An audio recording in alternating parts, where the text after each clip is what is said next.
Hello everyone, how are you doing? This is MD Tech here with another quick tutorial. In today's tutorial, I'm going to show you guys how to turn on or off incognito mode on the YouTube app.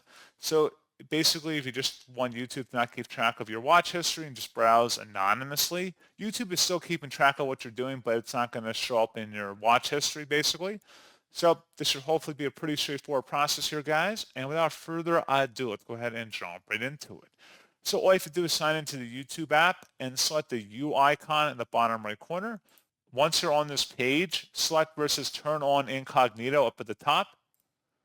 So you've gone incognito. Your activity in the session will not be linked to your account. Data use follows Google's privacy policy. When you turn off incognito or after 90 minutes of an activity, your session will end and you'll return to the account last used. Your activity may still be visible to your employer, school, or internet service provider. Select Got It.